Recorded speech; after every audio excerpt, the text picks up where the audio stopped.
Dieu t'avait choisi avant la fondation, mais Dieu ne fabrique pas. Dieu n'a jamais fabriqué ses serviteurs, mais Dieu forme. Et pour former, il a besoin du Saint-Esprit, il a besoin d'un géant. Donc au travers de lui, vous êtes sortis, vous êtes engendrés. Ah, vous n'entendez pas, on dirait que je ne suis pas là. Mais je peux continuer. Josué, fils, il deviendra fils, un homme de confiance. Écoute très bien, je vais me tenir ici. Et il y a un manteau apostolique. Un apôtre, ce n'est pas celui qui bâtit seulement les églises. Un apôtre, c'est un visionnaire. C'est un bulldozer. C'est un architecte. C'est celui qui voit là où l'homme naturel ne voit pas. C'est celui qui t'amène, te pousse en avant. C'est celui qui peut créer ce qui est incréé en toi au travers de la révélation. Je voulais dire ceci. Il faut être un homme de confiance. Josué, un homme de confiance. Un homme de confiance, c'est l'homme à qui on peut s'appuyer. Je voulais parler à quelqu'un. La Bible dit, c'est Josué qui choisira les hommes de guerre. Que Dieu t'utilise demain pour la propulsion de ses ministères. Que l'homme de Dieu, en fermant ses yeux, puisse avoir confiance. Il y a l'exactitude, il y a une précision dans ce que tu entreprends.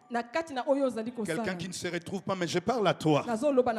Exode chapitre 17, verset 9. Je suis en train de dire comment Dieu a travaillé avec cet homme. La Bible dit il fit au service de Moïse. Exode 24, verset 13. Il fit au service.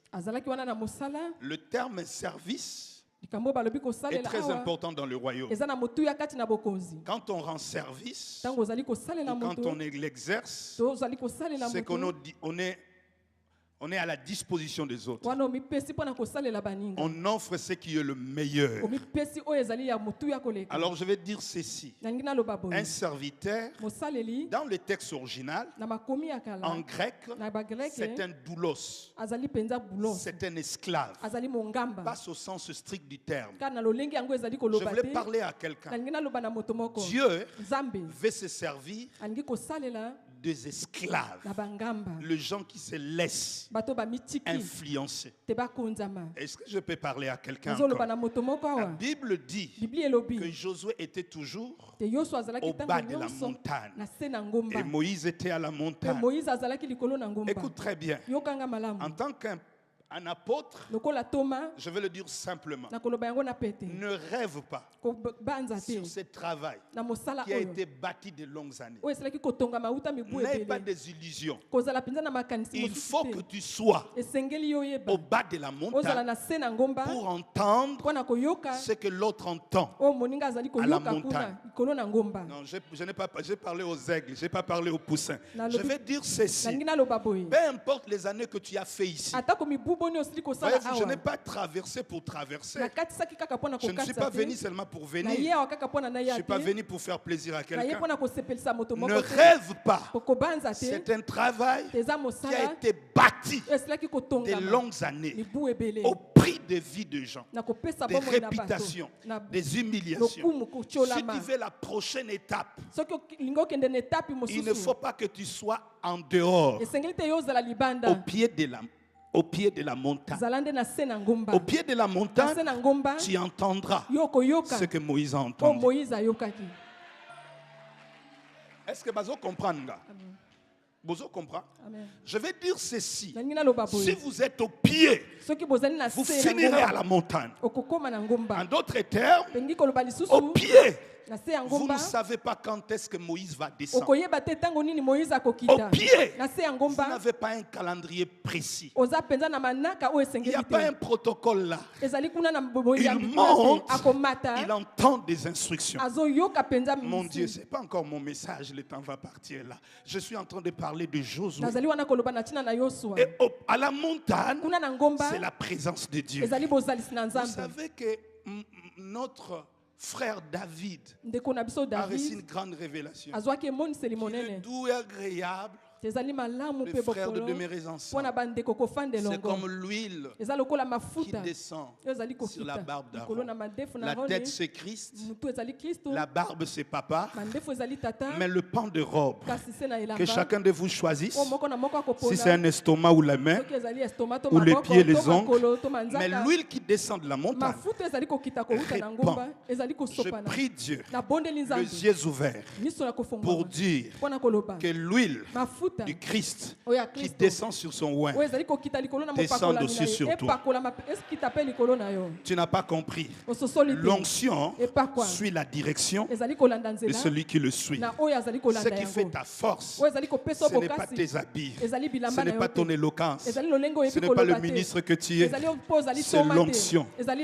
David était un fugitif, c'était un homme raté de la société, parce qu'on ne pouvait pas compter sur lui.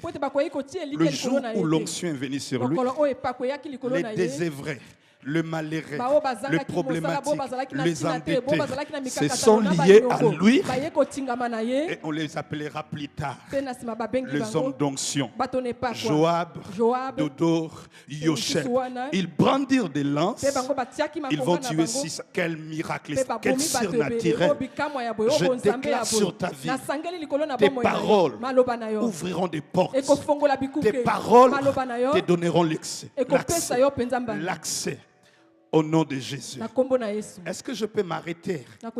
Je pouvais parler aussi d'autres choses sur cette introduction. Ce que je sais de Josué. Un moment, Moïse. Écoute très bien. Montre-nous le chemin. On ne devient pas leader comme ça. On ne devient pas un homme d'impact comme ça. Dites-moi dans quelle université du royaume tu étais. Tu étais assise à quel pied? Ce n'est pas en intercédant, ce n'est pas en prêchant. Je connais un homme, Abiram et Corée prêchaient bien. Il prophétisait, mais l'onction était sur un homme. Moïse. Écoute très bien. L'onction, c'est Dieu qui les donne. Je ne suis pas éloigné de mon message, je parle de Josué. Je suis en train de dire, un moment, Moïse va entendre la voix de Dieu. Il dit maintenant, c'est Josué. Et qu'est-ce que Moïse fera? Il impose à sa main sur Josué. L'onction est transmissible. Je ne sais pas comment je peux t'expliquer. L'onction est transmissible. C'est-à-dire, si vous êtes des dieux, vous pouvez communiquer par imposition et par des déclarations. C'est alors que Josué sera choisi. Et qu'est-ce que Dieu va dire? Aujourd'hui, je lèverai ton nom. Je te lèverai devant ce peuple. Devant ce peuple. Dans la législation de Moïse, c'était le bâton. C'était l'ange qui était devant eux. C'était la colonne de feu, la colonne de nuée. Le temps me manque pour l'expliquer prophétiquement. Mais je sais que quand Josué succédera à Moïse, ce n'est plus le bâton. Ça, ce n'est plus le temps de bâton. C'était important hier, mais aujourd'hui, ce n'est pas l'ange qu'ils ont vu autrefois. Cet ange-là, c'était Jésus-Christ. C'était le Saint-Esprit. Mais à cette saison, nous avons besoin de l'ange personnifié. Il dit, je mettrai un ange devant toi. Ton succès est caché derrière celui que tu vois tous les jours. En qualité de l'homme de Dieu, je voulais dire à cette église, je vais parler à l'esprit. Il me l'a dit clairement. Changez votre manière de voir votre Père. On ne s'habitue pas avec homme de Dieu.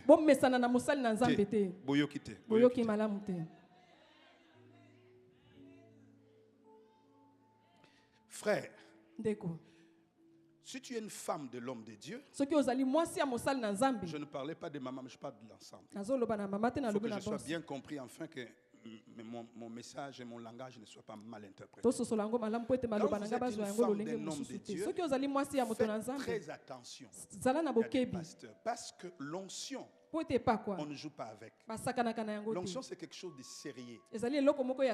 L'onction, c'est quelque chose de pesant. Et quand vous êtes à côté d'un homme de Dieu, vous devez faire la différence. Parce que l'ange de l'église, ce n'est pas un grade. Ce n'est pas une élévation évangélique. L'ange, c'est celui qui monte là où toi tu ne peux pas monter.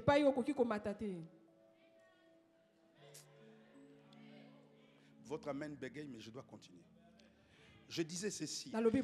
L'ange, c'est celui qui monte, qui reçoit et qui ne reste pas là-bas. Et qui descend. Ce qu'il a reçu là-bas, il devra descendre. La Bible dit, Jacob, tout au long de son voyage, il a vu le ciel. Il a vu des anges qui ne descendaient pas, mais qui montaient. Cet ange-là, dans la typologie biblique, l'ombre de choses à venir, c'est tout homme de Dieu qui monte, qui reçoit la révélation pour vous les donner. Un homme de Dieu, c'est qu'on dit homme de Dieu. Même s'il y a les faux, même s'il y a des choses qui arrivent, mais les vrais existent. Et alors le vrai, c'est que Dieu mandate.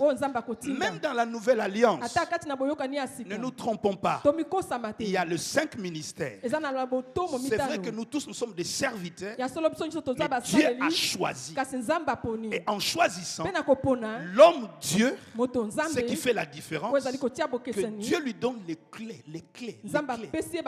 Apocalypse dit, Jésus dit ceci, j'ai la clé de ce jour de mort. Mais quand aux hommes de Dieu, il dit à Pierre, je te donne les clés. Ce que tu fermeras. Quelqu'un ne m'a pas entendu. Non, je veux que tu me comprennes. Ta vie est cachée en Christ. Mais pour que ça soit révélé, Dieu utilise les anges. Et cet ange a un message pour toi. Alors je voulais dire ceci. Cette année où nous voulons entrer dans le surnaturel, ne prends pas ton père avec cette philosophie que tu as. Réalise que c'est un homme saint, que c'est un homme mis à part. Écoutez très bien. L'homme de Dieu, on l'aime. Je ne parle pas du fanatisme. Quand Dieu va dire à Aaron, quand Moïse va discuter concernant son appel, Dieu va dire, il dit à Moïse, écoute, tu verras ton frère Aaron venir te joindre, se joindre à toi. Mais quand il te verra, il sera dans la joie. En d'autres termes, quand tu donnes ton amour à l'homme de Dieu, ça va couler. Je dis ça coulera. Je déverse cette année par ce manteau que quelque chose se passe dans ta vie. Que quelque chose se passe. Dans la saison de Josué, c'est la saison de la parole. Je disais ceci. La puissance de la parole des envoyés. La Bible dit que Dieu honore la parole de ses serviteurs. Nous sommes habitués à écouter ces paroles. Mais la parole de Dieu est esprit et vie. Ce qui fait la force de l'homme de Dieu, ce n'est pas son physique, c'est son appel, c'est son mandat. Parce qu'au travers de l'homme de Dieu, il y a un avenir.